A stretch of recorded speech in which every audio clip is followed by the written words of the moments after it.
Subscribe now and press the bell icon. Never miss an update.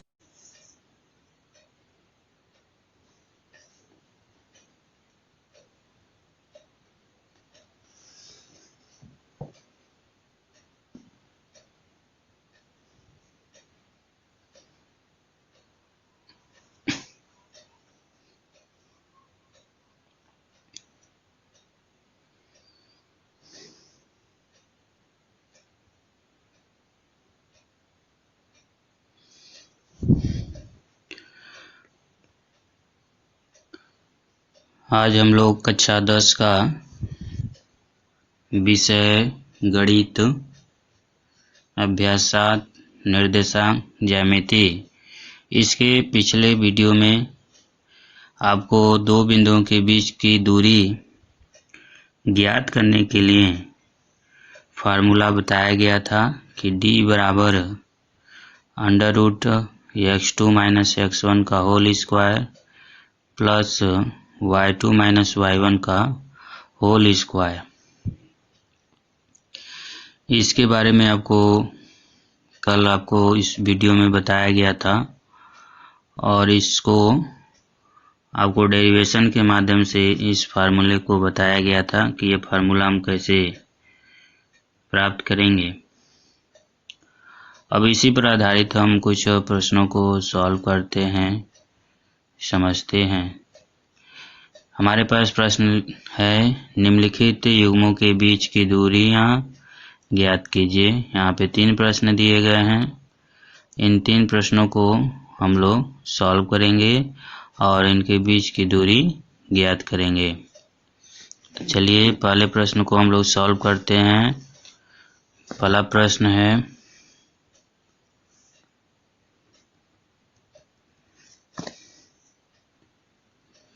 बिंदु दिया गया है 2, 3, 4 और 1 दिया गया है। ठीक है, सबसे पहले तो यहाँ से हम x1 ज्ञात कर लेते हैं, 2 है। x2 ज्ञात कर लेते हैं, 4 है। y1 ज्ञात कर लेते हैं, 3 है। और y2 ज्ञात कर लेते हैं, 1 है। अब इसको इस प्रकार समझ लीजिए, जैसे हमारे पास कोई एक अक्ष है जिसके 2 बिंदु दिए गए हैं, x1 y1, x2 y2 और A और B बिंदु हैं। ये बिंदु हमारा दिया है 2 और 3 दिया गया है, 4 और 1 दिया गया है। ठीक है ना। हम इसी से कंपेयर करेंगे तो x1 y1 और x2 और y2 का मान मेरा निकल जाता है। ठीक है ना। अब इन दोनों के बीच का दूरी निकालना है तो d बराबर लिखेंगे √x2 - x1 का स्क्वायर y2 - y1 का स्क्वायर। ठीक है। अब यहाँ से d बराबर, आप सबको समझ में आ रहा है। यहाँ पे सभी वैल्यू आपको पता है, सभी वैल्यू को इस फार्मूले में रखेंगे। x2 के जगह पर हम लिखेंगे 4, x1 के जगह पर रखेंगे 2 और y2 के जगह पर लिखेंगे 1, y1 के जगह पर लिखेंगे 3। सबका वर्ग कर लेंगे, इसमें से घटा देंगे, 4 में से 2 जाएगा तो 2 आएगा, 2 का वर्ग कर लेंगे, -2 का स्क्वायर, 2 का वर्ग करेंगे 4, 4 ये आपका आ जाएगा, 4 और 4 8 हो जाएगा। ठीक है ना। इसको हम लिख सकते हैं 4 गुणे 2। 4 का वर्गमूल क्या होता है? 2 होता है, तो 2 आपका 12 हो जाएगा इकाई। ये इसका क्या हो जाएगा? आंसर हो जाएगा। ठीक है, ये आपको समझ में आ गया। चलिए दूसरा प्रश्न हम लोग सॉल्व करते हैं। दूसरा प्रश्न दिया गया है -5 7 और -1 3 दिया गया है। ठीक है ना। इसको भी उसी प्रकार सॉल्व करेंगे। x1 बराबर -5, x2 बराबर -1, y1 बराबर 7, y2 बराबर 3। ठीक है, अब इसके बीच का फार्मूला हम लिखेंगे। इनके बीच की दूरी ज्ञात करना है। x2 माइनस x1 का square plus y2 minus y1 का स्क्वायर। ठीक है, अब इसके बाद से क्या होगा, x2 के जगह पर हम लिखेंगे -1 माइनस है, और x1 के जगह पर लिखेंगे -5। तो ये माइनस है, यहाँ भी माइनस है, तो माइनस और माइनस जब जुटेगा तो हो जाएगा प्लस। माइनस और माइनस क्या हो जाता है, प्लस हो जाता है। तो हम यहाँ पे क्या लिखेंगे, प्लस लिखेंगे। ठीक है ना, यहाँ पे माइनस है, इसका वर्ग कर लेंगे। y2 का मान क्या है, 3 है, y1 का मान क्या है, 7 है। ठीक है, समझ में आ रहा है। अब यहाँ से इसमें से हम क्या करेंगे, घटाएंगे। 5 माइनस 1 4 आएगा, यहाँ से घटाएंगे तो -4 आएगा। यहाँ तक समझ में आ गया आप सभी को। अब इसके बाद से हम इसका वर्ग करेंगे। 16 प्लस 16, 4 का वर्ग क्या होता है, 16 होता है। माइनस का अगर हम वर्ग करते हैं तो हमेशा हमको धनात्मक ही मिलेगा। 16 16 32। ठीक है, और 32 है तो 16 दूना 32। ठीक है ना, तो यहाँ पे इसको देखिए, जैसे यहाँ पे आपको बताया गया 32 आया, कड़ी में क्या आया, 32 आया। तो इसको हम लिख सकते हैं ना 16 गुणे 2 लिख सकते हैं। ठीक है ना, तो 16 का वर्गमूल क्या होता है, 4 होता है। 16 का वर्गमूल 4, कड़ी में 2। तो इसका आंसर क्या हो जाएगा आपका, 4 कड़ी में 2 इकाई। ये इसका आंसर हो जाएगा। आप सबको समझ में आ गया।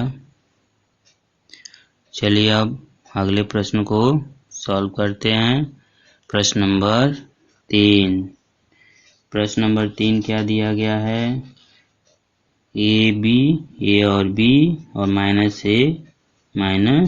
-b दिया गया है। ठीक है ना, तो इसको हम कैसे सॉल्व करेंगे।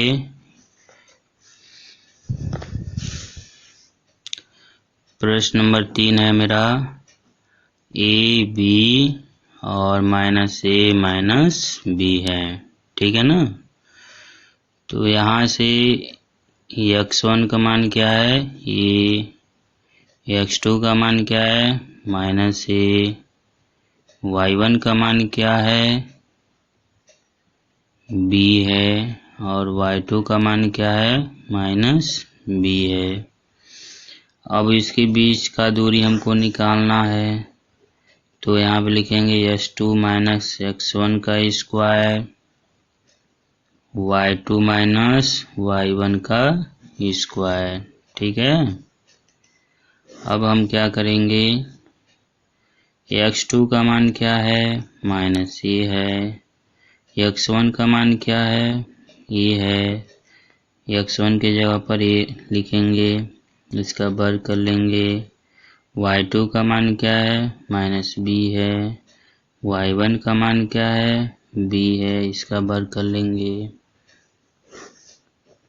अब इसको हम जोड़ सकते हैं, a और a 2a हो जाएगा, -2a। इसी प्रकार -2b। ठीक है ना, इसका वर्ग हो जाएगा। अब यहाँ से इसका वर्ग करेंगे तो 4a स्क्वायर, यहाँ से इसका वर्ग करेंगे तो 4b स्क्वायर। अब यहाँ से आप देखिए 4 कॉमन है, a square plus b square. तो 4 का वर्गमूल क्या होता है? 2 होता है। तो a² प्लस b², इतना इकाई हो जाएगा, यह आंसर हो जाएगा। ठीक है, तो इस प्रकार दो बिंदुओं के बीच का दूरी हम ज्ञात करते हैं। यह बहुत ही सिंपल मेथड होता है कि दो बिंदुओं के बीच का दूरी कैसे ज्ञात करते हैं, एक फार्मूले के माध्यम से आपको बताया गया। अब इसके बाद से हम कुछ और प्रॉब्लम को समझते हैं। अब इस पर आधारित जैसे आपका त्रिभुज से संबंधित कुछ प्रश्नों को पूछा जाता है, ठीक है ना। जैसे त्रिभुज पर आधारित प्रश्न, त्रिभुज पर आधारित प्रश्न। अब त्रिभुज पर आधारित प्रश्न कैसे होते हैं? जैसे सबसे पहले तो त्रिभुज भुजाओं के आधार पर त्रिभुज के प्रकार लिखेंगे। तो भुजाओं के आधार पर त्रिभुज जो होता है आपका समबाहु त्रिभुज होता है, समबाहु त्रिभुज। उसके बाद से समद्विबाहु त्रिभुज होता है। इसके बाद से होता है विषम बाहु त्रिभुज होता है।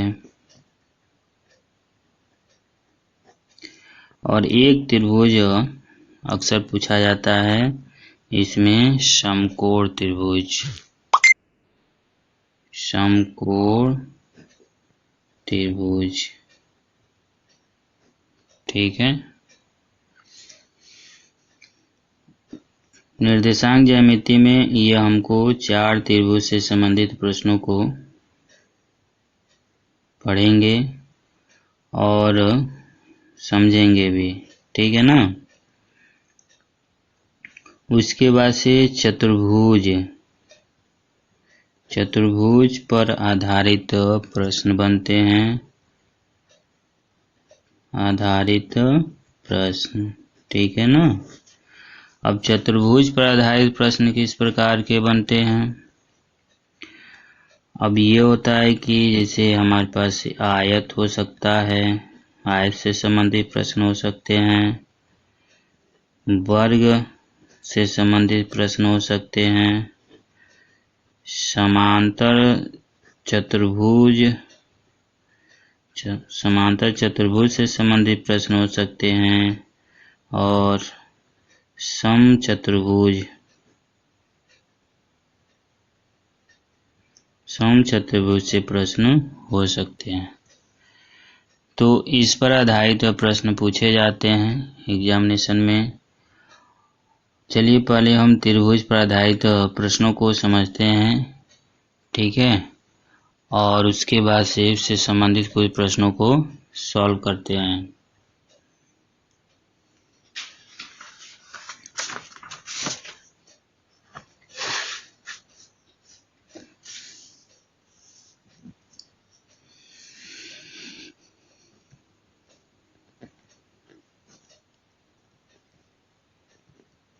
त्रिभुज पर आधारित प्रश्न, जैसे बात करते हैं समबाहु, समबाहु त्रिभुज। जैसे हमारे पास कोई त्रिभुज दिया गया है इस प्रकार का, जिसका शीर्ष बिंदु दिए गए हैं, शीर्ष आपका बिंदु ए बी सी है। अगर शीर्ष बिंदु दिया जाता है, जैसे हमारे पास कोई बिंदु है, ठीक है ना, 3 बिंदु दिए गए हैं, तो पूछा जाता है कि क्या यह शीर्ष बिंदु समबाहु त्रिभुज के हैं कि समद्विबाहु त्रिभुज के हैं कि विषमबाहु त्रिभुज के हैं। तो हम क्या करते हैं, समबाहु त्रिभुज का मतलब ये होता है कि तीनों भुजा आपस में बराबर होना चाहिए, ठीक, यानी ए बी बराबर बी सी बराबर सी ए। तो 3 शीर्ष बिंदु अगर दिए जाते हैं तो ए बी के बीच का दूरी हम निकालते हैं, उसके बाद बी सी के बीच का दूरी निकालते हैं, उसके बाद सी ए के बीच का दूरी निकालते हैं। और जब दूरी निकाल लेते हैं तब हम देखते हैं कि ये आपस में क्या इस कंडीशन यानी ए बी बराबर बी सी बराबर सी ए के कंडीशन को फॉलो कर रहे हैं कि नहीं कर रहे हैं। अगर इस कंडीशन को अगर फॉलो करते हैं तब हम कहेंगे कि जो शीर्ष बिंदु दिए गए हैं वह समबाहु त्रिभुज के हैं। ठीक है ना। समद्विबाहु त्रिभुज, समद्विबाहु त्रिभुज का मतलब यह हुआ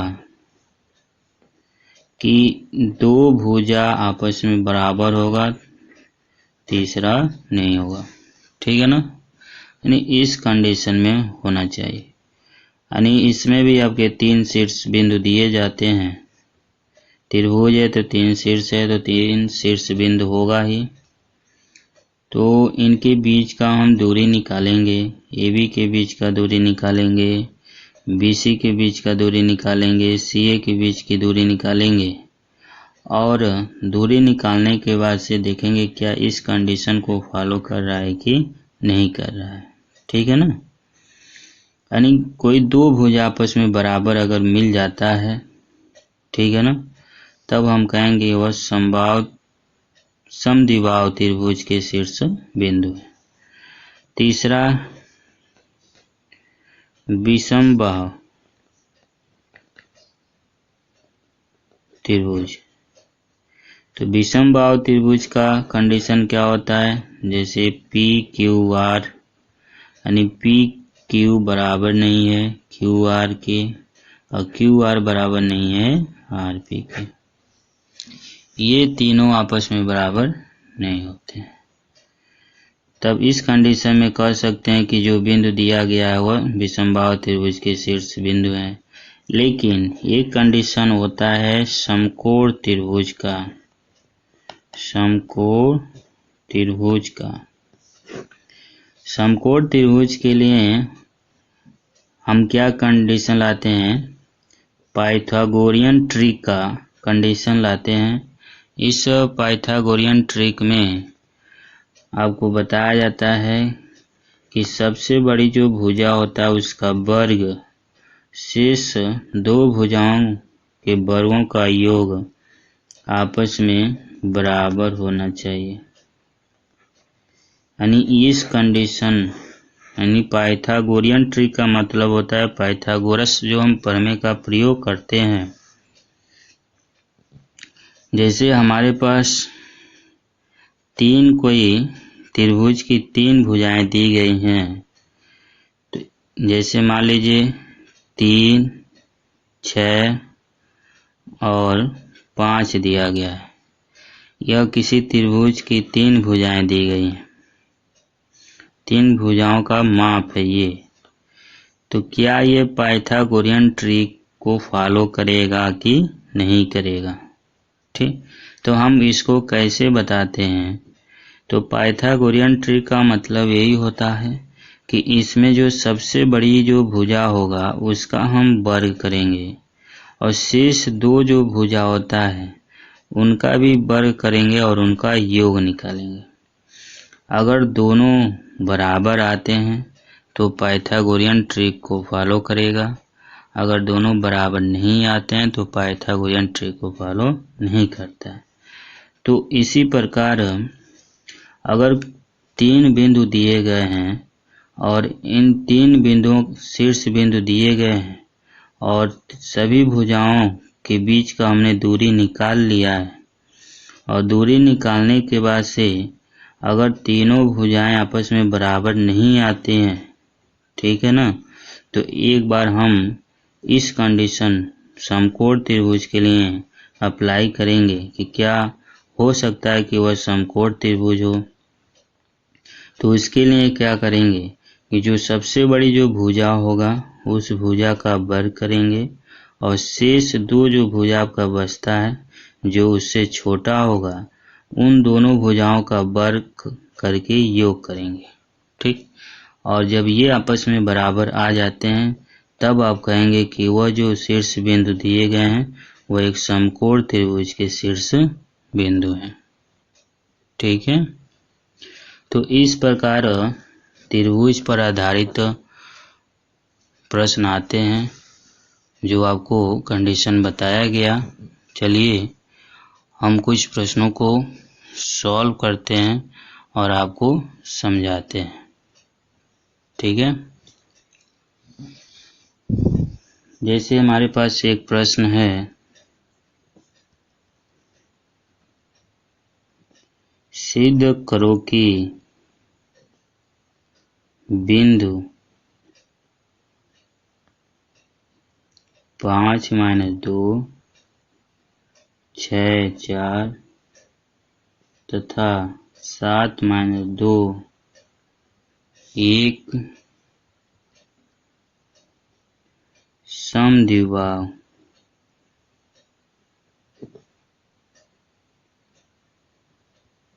त्रिभुज के शीर्ष हैं। ठीक है, यानी हमारे पास क्या है, एक त्रिभुज दिया गया है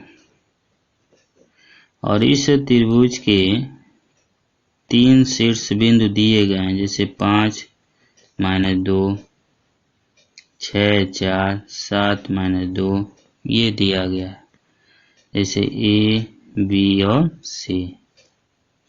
तो हम क्या करेंगे, ए बी के बीच का दूरी निकालेंगे। चलिए सभी भुजाओं के बीच का हम दूरी निकाल लेते हैं। दूरी निकालने से पहले हम यहाँ से x1 x2 का मान निकाल लेते हैं। x1 का मान 5, x2 का मान 6, y1 का मान -2 और y2 का मान क्या है, 4 है। ठीक है ना, इसके बाद से इसके बीच का निकालते हैं। x1 का मान 6, x2 का मान 7, y1 का मान 4, y2 का मान -2। पुनः इसके बीच का निकाल लेते हैं। x1 का मान 7, x2 का मान 5, y1 का मान -2, y2 का मान -2। ठीक है, अब इसके बाद से हम इसके बीच का दूरी निकाल लेते हैं। ए बी के बीच की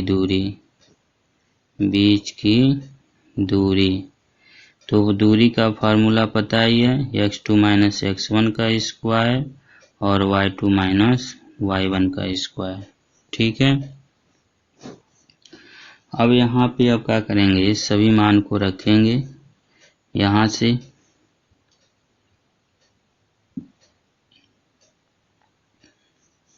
x2 का मान क्या है, 6 है, x1 का मान क्या है, 5 है, y2 का मान क्या है, 4 है, y1 का मान क्या है, -2 है।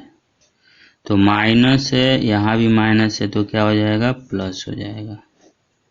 इसमें से घटाएंगे तो 1 का स्क्वायर, 4 और 2 6 का स्क्वायर, तो ये 1 + 36 यानी ये आ जाएगा 37 इकाई। ये किसके बीच की दूरी आ गया, ए बी के बीच की दूरी आ गया। ठीक है, अब बी सी के बीच की दूरी निकालेंगे। बी सी के बीच का दूरी निकालेंगे तो फार्मूला ऊपर लिखा ही है। यहाँ से हम बी सी के बीच का दूरी निकाल रहे हैं, तो यहाँ से हम देखिए x1 x2 और y1 y2 का मान यहाँ पे लिखा हुआ है। तो 7 - 6 का स्क्वायर और -2 - 4 का स्क्वायर, यहाँ से हो जाएगा 1 का स्क्वायर -6 का स्क्वायर, तो यहाँ से क्या आ जाएगा 1 + 36 यानी अंडर रूट आ जाएगा 37 आ जाएगा, यानी 37 आ जाएगा ये। ठीक है ना, इकाई। ये समझ में आ रहा है आप सभी को। अब निकालेंगे सी ए के बीच की दूरी निकालेंगे। तो सी ए के बीच की दूरी, तो हमारे पास फार्मूला वही होता है, ठीक है ना। फार्मूला हम वही लिखेंगे, यहाँ पे लिखा हुआ है फार्मूला। यहाँ पे देखिए हम x1 x2 y1 y2 का मान निकाल लिया है। 5 - 7 का स्क्वायर -2 और माइनस और माइनस प्लस हो जाएगा, ठीक है ना। तो यहाँ से इसमें से घटाएंगे तो -2 का स्क्वायर ये -2 है और ये +2 है तो 0 हो जाएगा। तो 2 का स्क्वायर क्या हो जाएगा 4, यानी ये आ जाएगा 2 आ जाएगा।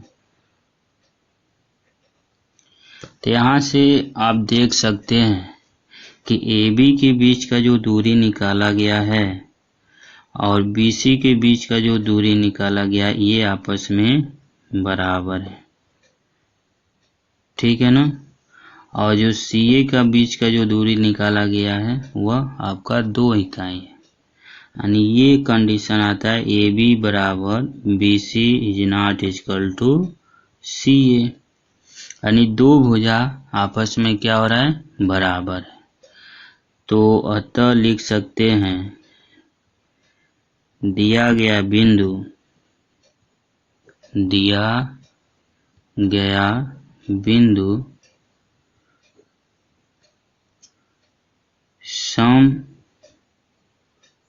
समद्विबाहु त्रिभुज